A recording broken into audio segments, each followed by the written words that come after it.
upon the red hills of Georgia, the sons of former slaves and the sons of former slave owners will they be able to sit down together at the table of brotherhood. I have a dream. Welcome. We have been waiting for you for a long time. Welcome. It was January 2006 when descendants whose ancestors traded and/or enslaved Africans and those who were enslaved gathered at EMU when I first heard those words spoken to me by my ancestors. This gathering of descendants would become the founding members of Coming to the Table. My ancestors were welcoming me as I picked up the baton to do my part, standing on their shoulders, strengthened by them, to fight for racial equity and justice during my time. They have been with me ever since, especially when I get disheartened, encouraging me, cheering me on, giving me strength. Thank you, Coming to the Table, for connecting me with my ancestors. Well, when I think back of the first meeting in 2006, I have memories of Susan and I calling people to try to get them to come. And it felt a little bit like parents asking their kids to eat vegetables, like it's a good thing to follow MLK's dream, but you know, it's a long way to travel. But when the biggest memory and overall memory is just the thrilling things that happen, just the groundbreaking, earth-shaking kind of things that happen between the Marthas and the Sallys and the Jefferson and Hemmings family, and in my own, the apology with the Hairstons, the way I was received, and that just that platform to give an apology in a meaningful setting, and the ritual space out at Zenda, they're just these tremendously powerful.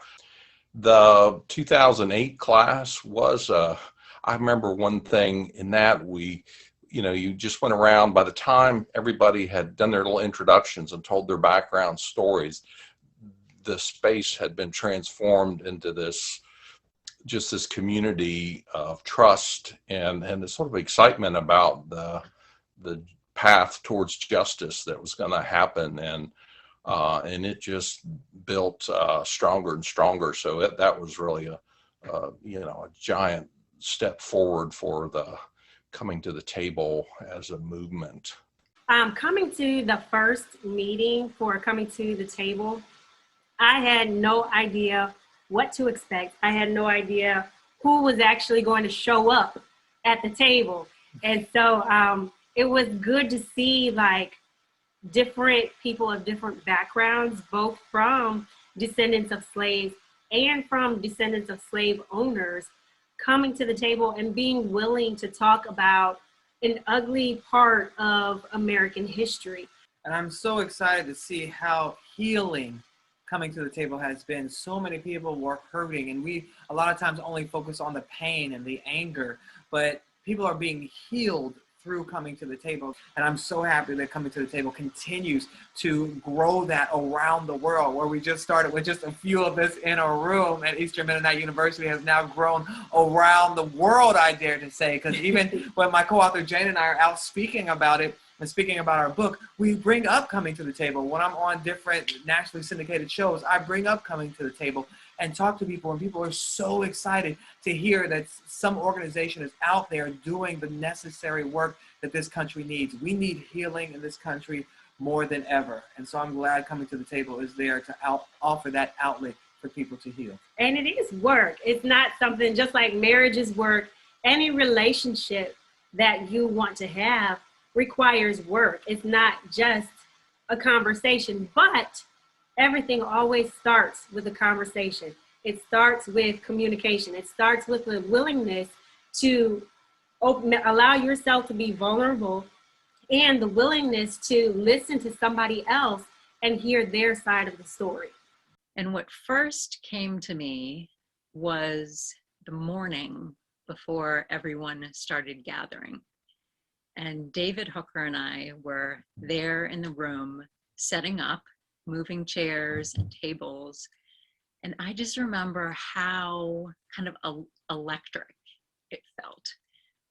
And there was this combination of like fear and confidence.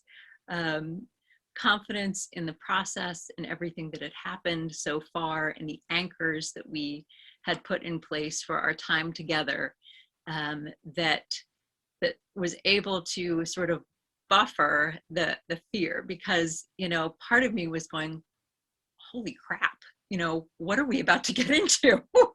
We've just invited descendants of folks who were enslaved and slaveholders together for several days, right? Some of them have never met each other.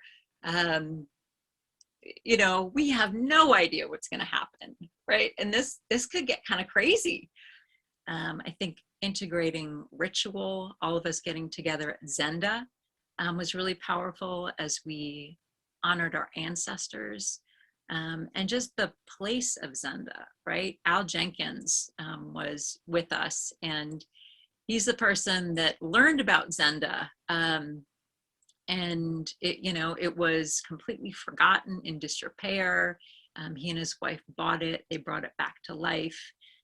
It was the heart of Zenda. This community was Long's Chapel, which had been a school and a church for African-American community after the end of slavery.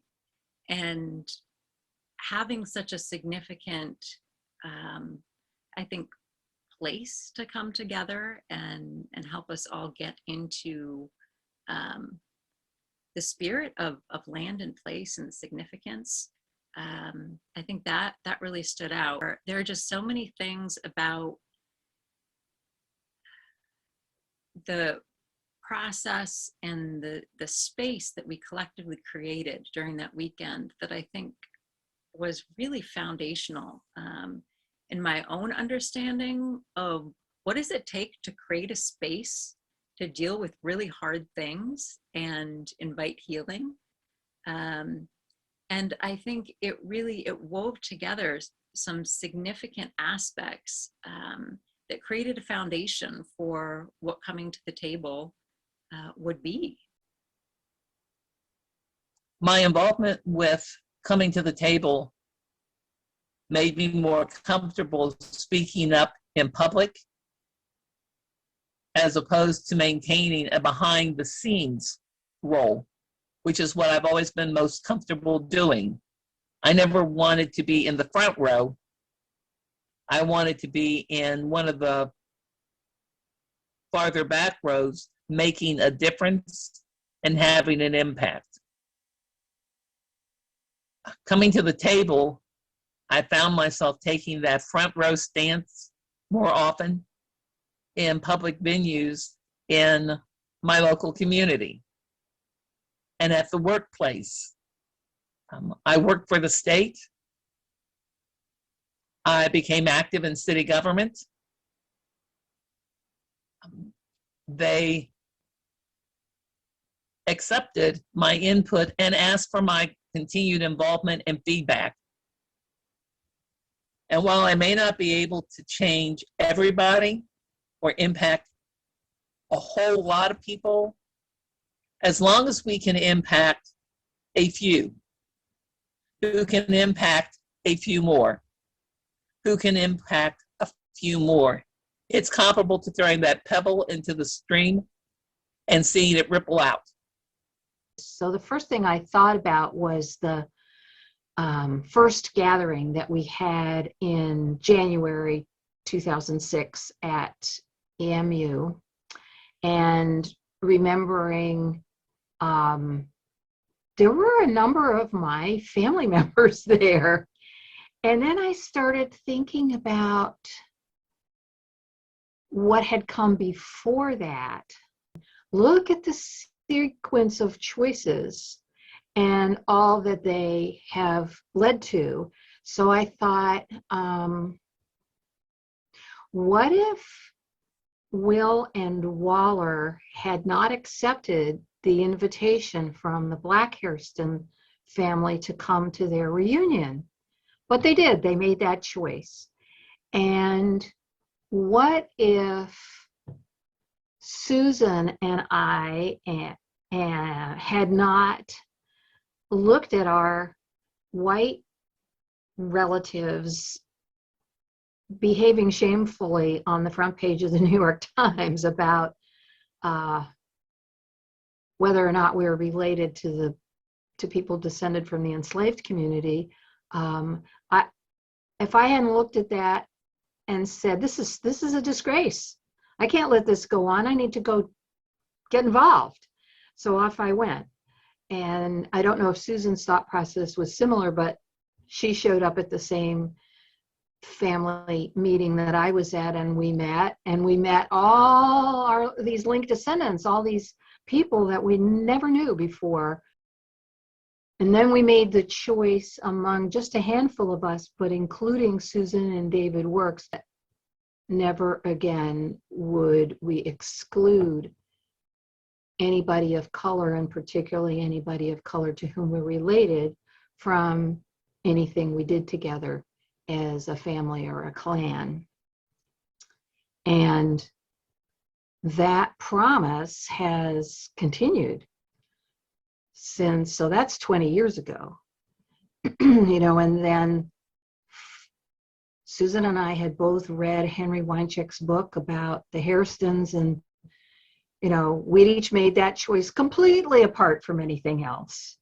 And we read about the Hairston family, and then when Susan started to think about what ultimately became Coming to the Table, Henry was at one of these family gatherings in Charlottesville and introduced her to Will, who took her to meet with the Center for Justice and Peace Building.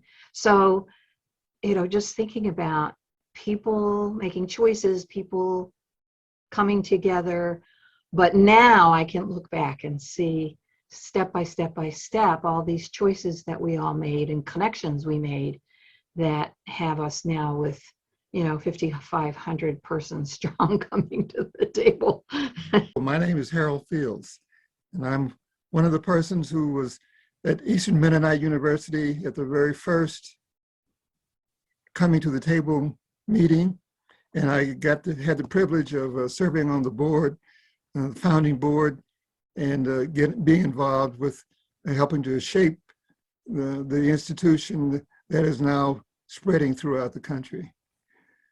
Now, that first meeting was an incredible experience for me, and I think one of the most powerful images that I have coming out of that meeting was Mom Shay's visualization of what it was like for those Africans to be taken from their homes. The word she would end with was, "Welcome to America, welcome to America." What a difference that was for those of us of African ancestry. Sit back, close your eyes. I'm going to take you on a journey. You live on the west coast of Africa, hundreds of years back in time, and they grab you. You try to break away, but you cannot, and you struggle and you fight, and not being able to do anything else, they finally hit you very hard on your head. And when you wake up, you find that your hands have been chained, your feet also, but not so you can't walk. And they're beginning now to hit you and whip you, but you're trying to break away. Every time you do something, someone hits you. You have bruises and whelps and cuts all across you. It smells like feces, it smells like vomit, it smells like blood. Oh, the odor makes you so sick you almost want to vomit yourself. And they take you over it and they lay you down. All right, now you lay down next to someone else, side by side by side by side. They bring food every now and then, and they just throw it at you. You got to eat off your hands or anything. There's no bowls, there's no nothing. One man's laying down, they have him chained down pretty tight, and they're dumping salt on him. He's screaming and yelling into his wounds. You don't know how long, but your journey goes on for more than a month. And after a while, it stops totally. Welcome to America. Welcome to your new home. You've arrived someplace that you will never leave again. Welcome to America. You are no longer a person now. You will no longer have your family. You will no longer be anything that you've ever known. You cannot worship in any way that you had before. You're not even a whole person anymore. You will do whatever they tell you to do. What is that you hear? Sold! Sold! Sold! His property. Open your eyes, embrace your new land. You are nothing. Nothing you have belongs to you. You are American. Welcome to your new home. during the first coming to the table meeting, there was a session.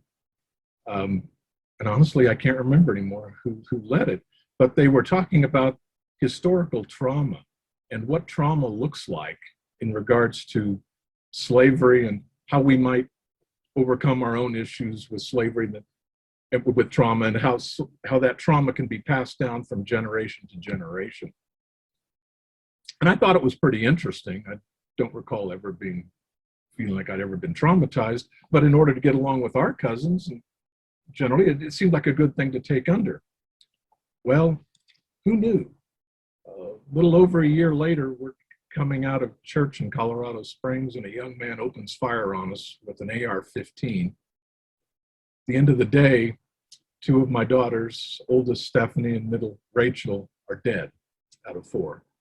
I'm in the ICU, having been shot twice. Somewhere in those first 3 days of being in the ICU, I remembered some things. I'd just been able to watch the news and found out who this young man was that shot us. And I exploded in rage, as best you can in an ICU situation. And I was getting madder and madder and madder. And after about 5 minutes, maybe 10 minutes of that, I stopped myself and said, okay, I got enough problems. I have tubes coming out of everywhere. I'm strapped in place, lest I do more damage to myself. I got to get out of this. And I didn't know what to do. And all of a sudden, I remembered the victim-aggressor cycle that we were taught. Then I remembered, flashed on the picture of the snail diagram, the exit from that cycle. And I knew, no matter how painful it was in that moment, and not really knowing who this kid was, that I had to forgive him. So I did in that moment. Less than a month later, we met with his parents. The young man ended up dying. He committed suicide in the hallway of the church.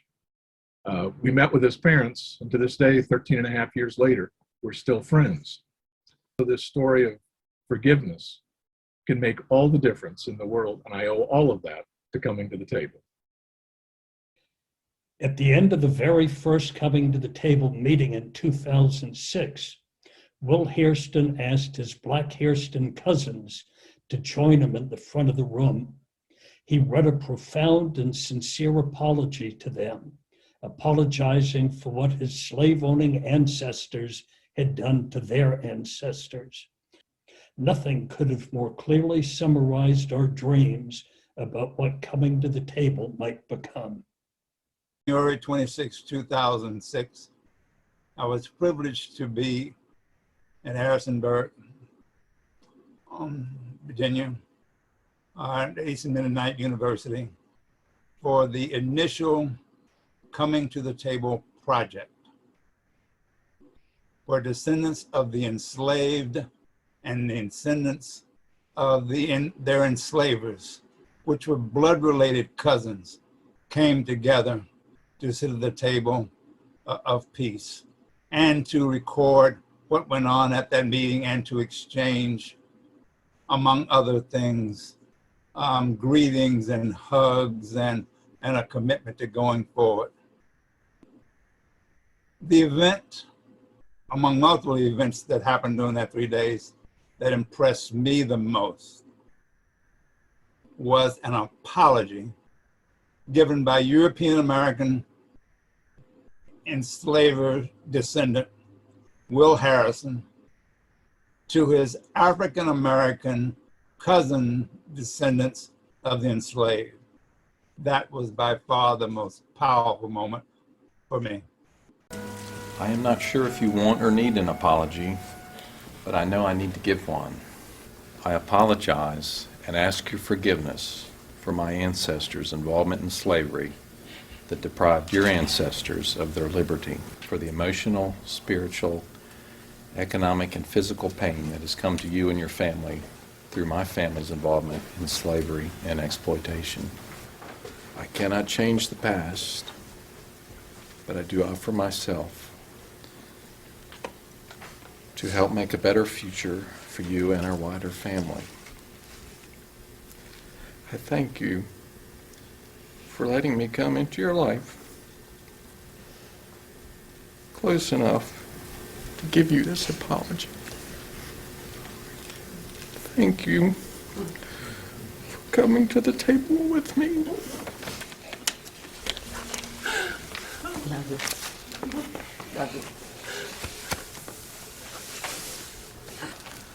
The part of me that is where we share the common ancestor, I join in the apology. The part of me that is not a part of the common ancestry, I accept the apology. The most impactful moment for me with coming to the table was when we did the circles. And I started to walk in the healing circles. And all of a sudden, I was back to being that little 13-year-old girl, 13, 14, 15, 16-year-old girl. And I started to crying, and I don't know what happened to me. But as I walked the circle, and then when we went back to the room after I just really fell apart, there was so much love in that room and so much compassion. And I felt safe. And that's what we get from coming to the table, is a safe place to break down, deal with your emotions. Betty's story was so wonderful. It was so impactful to all of us when she was walking those star healing circles, and the impact. It saw white people, how this could hurt African Americans so much.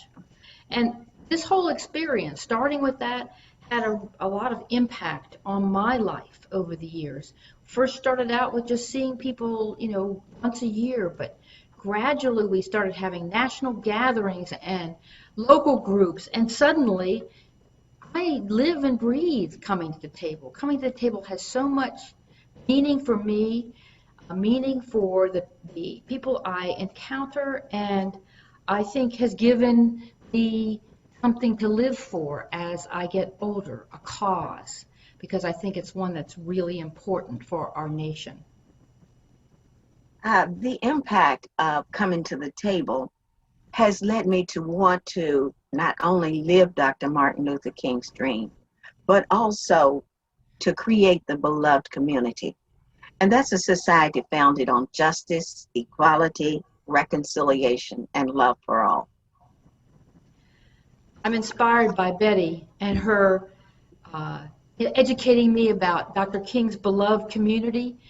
And we'd like to take that beloved community all over the United States, maybe even the world. And our book Cousins is our effort to do that.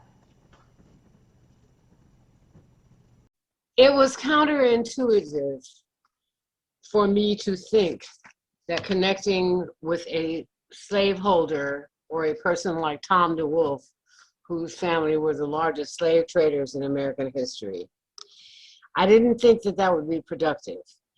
It was like, wow, why would I do this?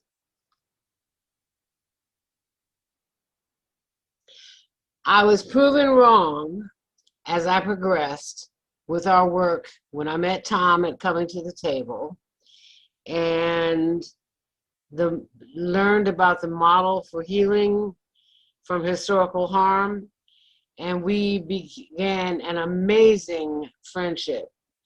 And it led me to places that I never thought that I would go. So I got beyond the counterintuitive and got into the healing. And it has been amazing to see how it has grown over the years. And it is amazing the impact that it has had. So I'm very proud to be associated with Coming to the Table, and amazed at what it's done for me. The thing I find most incredible and inspiring about Coming to the Table is that 15 years ago, a couple dozen people gather at Eastern Mennonite University, and no one, I didn't hear anyone talking about local affiliate groups. And then around, 3 years later, 6 women with Coming to the Table in Seattle decided to offer a class on healing together and to start the first Coming to the Table local group called New Legacy Puget Sound. And now, just before this national gathering, we've had the application submitted for the 50th local affiliate group to launch. We're in 18 states and the Virgin Islands now, and it's really become the place where people do this work, a place that is safe enough, brave enough, where people are committed to doing the work of racial justice and racial healing. And what the future holds, oh my goodness. My hope for coming to the table in the future is that it will bring balance to the people who are involved. You know, we've all repeated what we heard Gandhi say about you must be the change you want to see in the world. But he said something else too, I think that's important. He said that happiness is when what you think, what you say, and what you do are in harmony. So there's a balance there. And what I've observed with people that I've been with and come to the table is that they're working to achieve this kind of balance. And one of the concepts of quantum physics is the fractal. And a fractal is any geometric pattern that occurs again and again at different scales, from the smallest to the largest. You see that pattern happening. And I feel like with people who are involved with coming to the table, demonstrate the kind of balance and the kind of wholeness that comes from the healing that happens within them, and that they are seeking to bring to the society as a whole, that it'll be like a fractal, that it will be repeated again and again with people throughout the country as people see that kind of example. I'm a native of Tulsa, Oklahoma, and just spent a week in Tulsa for the 100th commemoration of the 1921 race massacre. And I grew up with people who were survivors of that. They were parents of my friends, teachers of mine, and folk I went to church with. And I can't talk about that now without referencing what was happening to members of the Native American Osage tribe right there in the same county in the same year, in 1921, who were being killed because of the jealousy of the wealth that they had acquired sitting on top of oil and being poisoned, and so that somebody could take their wealth away from them. These things are connected. And that's the kind of balance I think that coming to the table will eventually get to, that it's just not the black-white binary, but it is about the colonization of our minds and the separations that we have bought into for millennia, and that we are moving away from that into seeing our interdependence and how we're connected to each other and how important it is for all our survival. So that is my hope for coming to the table, that it will expand its view and bring the wholeness for all kinds of oppressions to the table. So even though we face the difficulties of today and tomorrow, I still have a dream.